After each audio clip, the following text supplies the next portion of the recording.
mbịa ka ntinye ọnụ ka anyị karịa.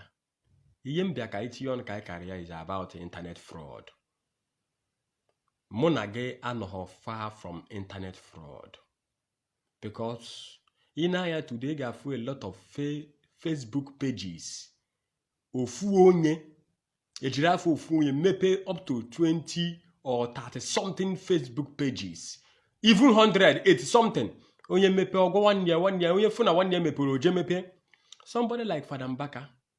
Let me start from there. Unu na unu gafo, ebate forever Father Ejike Mbaka, ebate for adoration prayer movement, ebate for Father Mbaka prayer movement, ebate for adoration ministry Enugu Nigeria, ebate for adoration this and that. All these things ni na abroad internet fraud I na-ekwu okwu ya.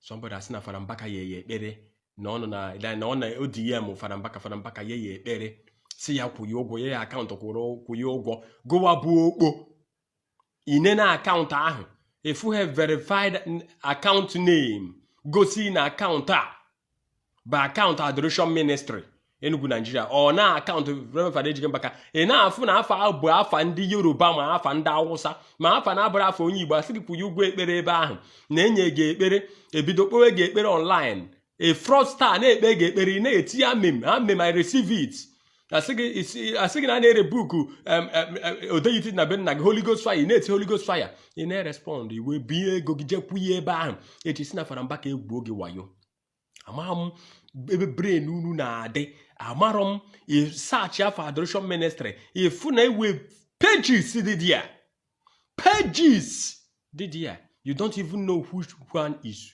which ihe ma bụ na gị na Father Mbaka na-akpa ọkwa somebody mmadụ ibe gị nọ somewhere parụ kataris gị parụ brain gị na-arụ gị ọrụ isi. Now they have turned both a ministry to be an internet fraud because of gịnị na ọ bata an internet. How are we going to be careful to avoid falling a victim? Now, why can't you pay attention? Be a good listener. Be a good listener. And all this internet fraud a na-eme eji pictures onye ahụ eji afọ onye ahụ eji videos onye ahụ na-eme ya o. The other day ka nọ Ebonyi son upload page baby ọkụ screenshot ya upload ya si na ahakara Facebook page baby ọkụ. At the end of the day ejigo tools change both afa ya pụzi na eme upload ebe ahụ picture nwaanyị.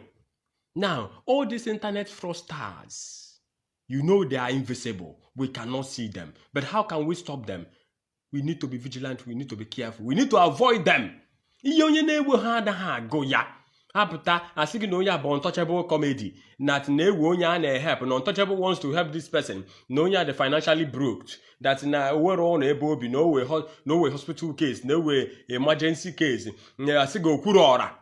Igbo, that whatever you have, you want to use and support. In the internet fraudsters are now, watch us put my video. If you want to know which one is which, I'll say come online. Let them be the one to call you. You should not call them, they will call you. Now, before you me name abag video call. Abag video call. In an image, if you not image had that communicate. On a call you also go and I call you also the call second on a respond. You don't need to go carry that way gogi. It pays the attention. Ịma na ihe anụ a bụ wayo ka a na-egbu gị. Ife ga m ihe na court all the video sị gị na ọ bụ a serious minded person na ọ na-ekpere na ọ just ka ọ flash gị video na gị nọzi ka ekpere gị ekpere na gị na akaụntụ ị ga-akwụ ya ụgwọ. I have done something online use odumeje bịa ka abịa rụọ m ihe ahụ ji ma ọkpọọ m video call gbaa m video ebe odumeje na-ekwu okwu ọ ruo dị 3 seconds o wepụ ya saying that he's on prayer that he cannot talk to me now. Send the account number. Account number send the self. Pay the account. Now, how are we going to avoid all these things, Nine, if not coming out en mass? And I blame EFCC so much. Before Nigeria could be eligible for monetization, Nigerian government should have made provision and invite EFCC. They will sit together. This year, my very dark man. He's not far from the truth. We are consciously fighting the truth because we don't want to agree that this is the truth. We know that this is the truth, but we are avoiding to accept the truth, the defeat. Nigerians so na number 1 today catch away the high rate of internet fraudsters. Mmadụ a na-ata afụ na-amụ anya abalị. Internet fraudsters nọ na net, nọ na Facebook, nọ na YouTube, nọ na Instagram, nọ na TikTok, na-egwu mmadụ ibe gị wayo iji bịakwu mana ATM. Efu na mmadụ a na-eche ka mara onye na-ama happy ATM. Efu a local 419 nọ nọrụ a fraudster ọnọrọ ebe ahụ nọ na-ene gị anya ka ịpịa koodu gị ka ọ mara ụmụaka okpoju ATM akpa omeọsụ abụọ ya gị nke na-abụrọ nke gị. All these things niile. Now, all these internet fraudsters, what are you people trying to achieve? You people are giving our country a bad name. You people are not promoting our country. Today, I'm in Nigeria can weigh high rate of internet fraudsters. The same thing in India. Because I have seen in a place that's in Namado account here they verified and monetize. Man, all day wait ego kwesịrị na-ewete. O mee video ego kwesịrị achọ money kwesịrị na-abata ya. Somebody know somewhere hack ya account ya wallet ya na-erip from where he or she did not sow. Now it's not only some boys na-eme internet fraudster. Even ụmụaka primary school, primary 6, primary 5. Ụmụaka just 1, just 2, just 3. Ụmụaka no senior class. All these people joining. Parents, what are you people doing? You people are not checking on your children. Somebody no katajiraki abaya afia jegodoro nwe laptop. Baba na le laptop si na ọ chọrọ nke nwe geji na atụ akwụkwọ. Mmadụ ma onye abịara igo laptop mana ihe a bụ internet fraud ka nwaanyị bịa. Ọ bụ n'obodo ibe akpọrọ gị police, ị ga-aga nga. Bido na ọ chọrọ ego obodo agbarigo. Eburu laptop o si na ọ chọrọ ka nwa so opiwe bịa na apị na ọ chọrọ ka nwa wee ego.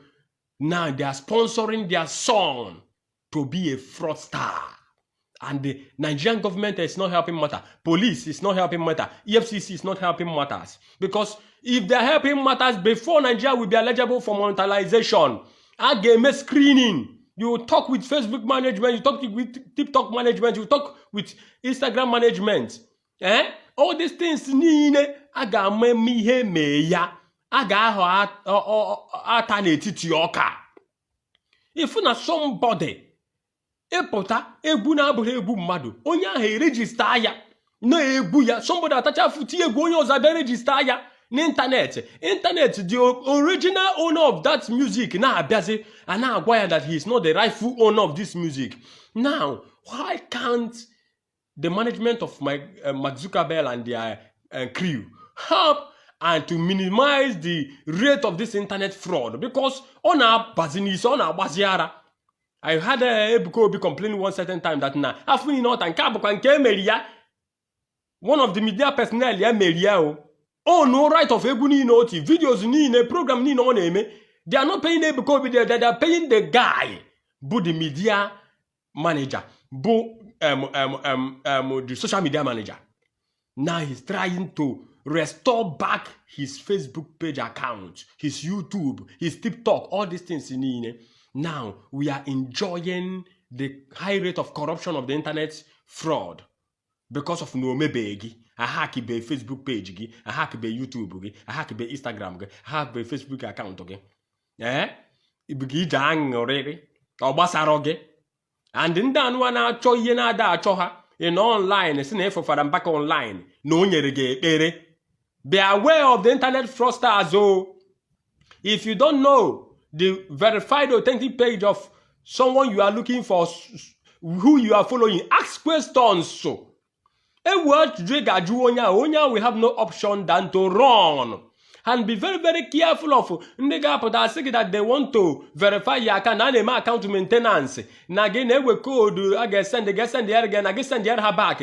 Can upgrade account again, can maintenance account again. If you try it, you are gone. And when you are charging an account again, and you are not going to do anything about it because of what? You are not seeing them. Igbo me technology or very easy, but okay for. Once they start making these people,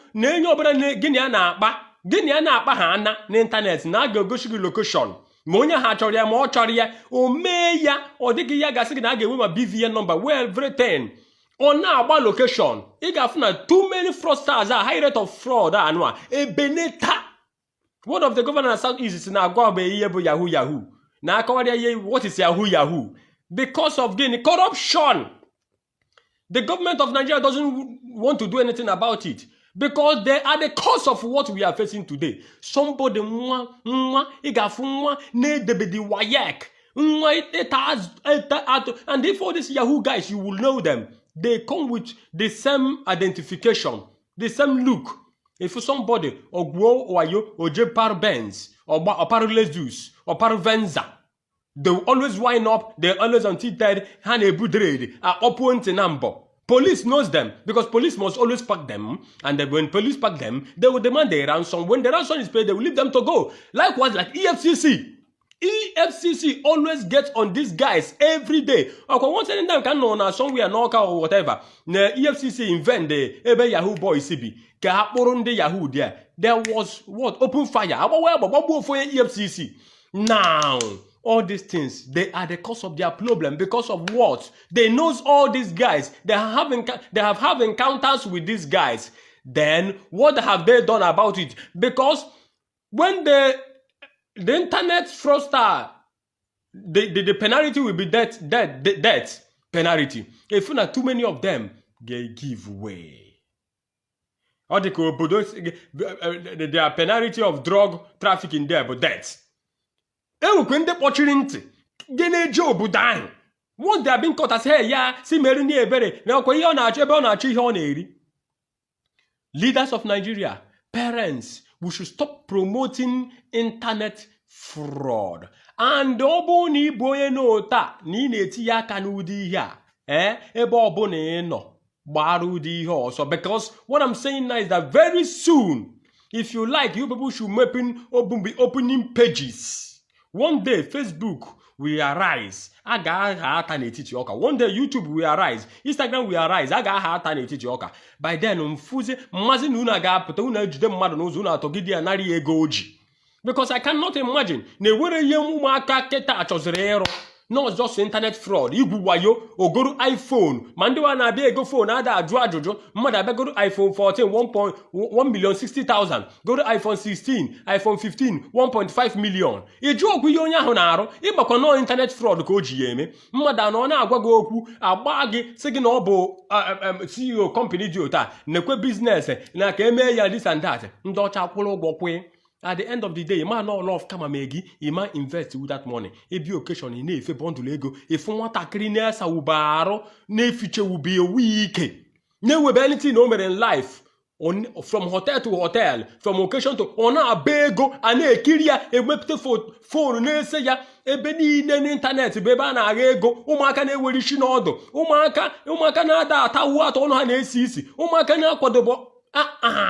Ana bego ana ngore hana ko haka oga gata ogba break or ego agwagu jogu umaka na agwo to survive, to succeed. Some of them the thing will after effect. Some of them will die at a young age. Some of them will some of them their parents they involve the life of their parents, the life of their brother, the life of their sister, the life of their friend.